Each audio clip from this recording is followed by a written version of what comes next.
But কিন্তু একটা অন্যায় স্বামী কশ্চিনকালেও ক্ষমা করবে না, ক্ষমা করতে পারবে না। সে এটা যদি কোনো স্বামী জানতে পারে আর বুঝতে পারে, প্রমাণ পেয়ে যায়, স্বামী স্ত্রীর সকল অন্যায় অপরাধ ক্ষমা করবে, ক্ষমা করে দিবে, ক্ষমা করে দিতে পারে।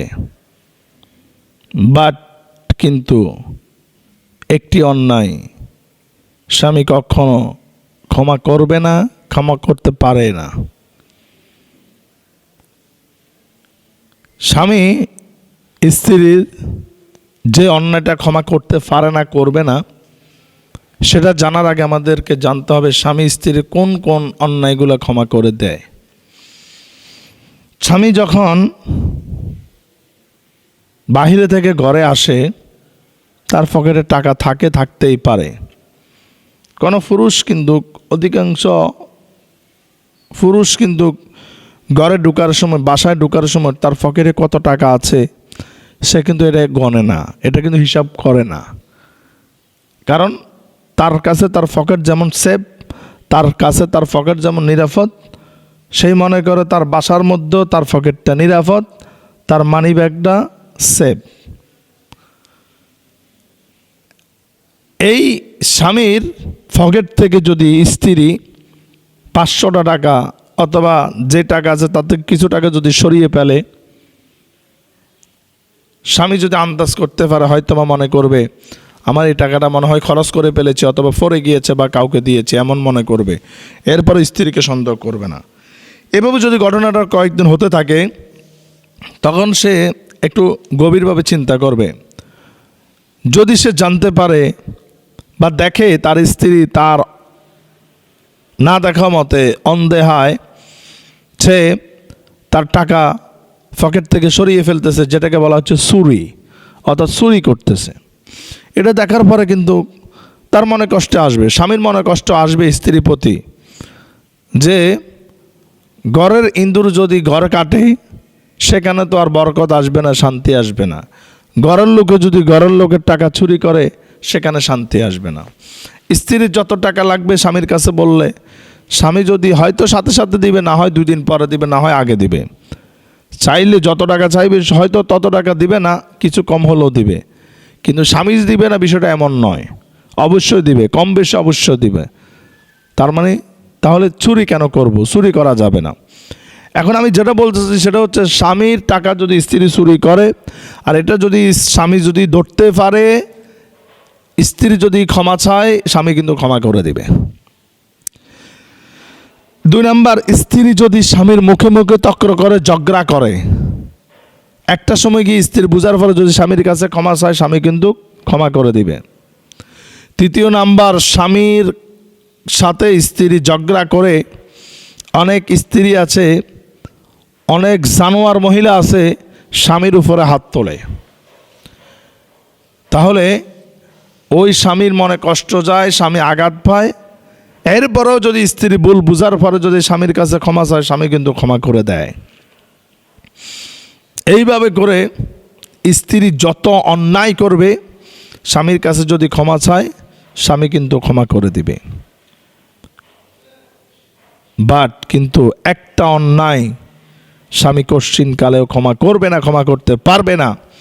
আর সেই অন্যায়টা হচ্ছে, স্বামী যদি জানতে পারে, স্বামী যদি জানে, যদি প্রমাণ সহকারে দেখে, জানতে পারে যে আমার স্ত্রী অন্য একটা পরপুরুষের সাথে রাত কাটিয়েছে, সময় কাটিয়েছে, আমার হকটা সে অন্য পরপুরুষকে দিয়েছে, এটা যদি কোনো স্বামী জানতে পারে আর বুঝতে পারে, প্রমাণ পেয়ে যায়, স্ত্রী যতই কান্নাকাটি করুক, যতই ফায়ের মধ্যে পড়ে থাকুক, যতই আত্মচিৎকার করুক, যতই ক্ষমা চাউক না কেন, শত কিছুর বিনিময়েও স্বামী কিন্তু এই স্ত্রীকে ক্ষমা করবে না, এই স্ত্রীকে গ্রহণ করবে না।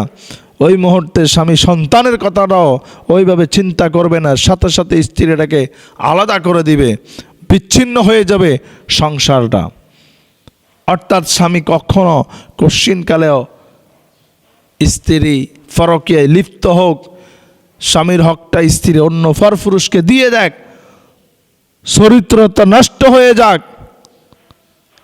এই ধরনের স্ত্রীকে কোনো স্বামী কখনো ক্ষমা করবে না। সেজন্য মা বোন যারা আছি, অবশ্যই আপনার যে ইজ্জত, আপনার যে চরিত্র, এটা হচ্ছে আপনার স্বামীর হক। এই হকটা কখনো কি করা যাবে না, নষ্ট করা যাবে না। এই হকটা স্বামী ছাড়া অন্য কাউকে দেওয়া যাবে না। ঠিক তেমনিভাবে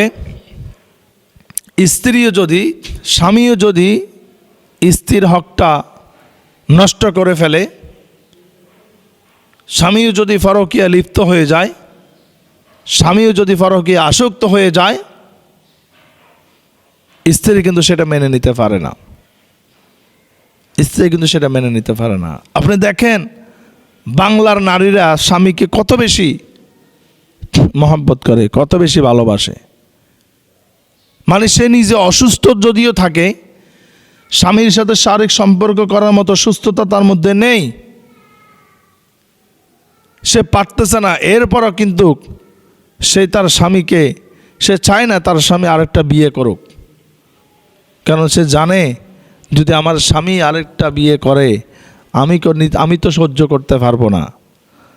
আমার হকটা, আমার সুখটা, আমার শান্তিটা, আমার সময়টা বন্টন হয়ে যাবে, বাগাবাগি হয়ে যাবে, কমে যাবে। এটা কোনো নারী মেনে নিতে পারে না, বিশেষ করে বাংলাদেশের নারীরা মেনে নিতে পারে না।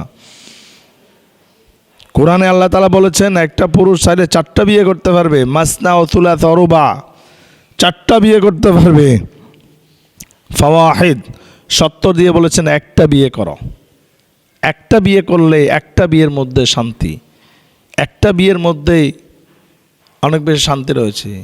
আর ভাই একটাই তো সামলাইতে পারেন না, 2টা সামলানো কিভাবে সম্ভব? আল্লাহ রাসূল সাল্লাল্লাহু আলাইহি সাল্লামের স্ত্রী আর বর্তমান নারীরা সমান, কঠিন কালেও সমান না। সাহাবায়ে কেরামদের স্ত্রীরা আর বর্তমান নারীরা কঠিন কালেও সমান না। সাহাবায়ে কেরামদের স্ত্রীরা না খেয়ে তারা থাকতেন, স্বামীর অনুমতির, স্বামীর কথার বাইরে যেতেন না। কিন্তু আমাদের বর্তমান সমাজের নারীরা স্বামীকে ঠিক মতন তো মূল্যই দেয় না। অথচ যেখানে আল্লাহ তাআলা বলেছেন যে পুরুষ চাইলে 2টা 3টা 4টা বিয়ে করতে পারবে, সেখানে কিন্তু স্ত্রী কিন্তু বাধা হয়ে আছে।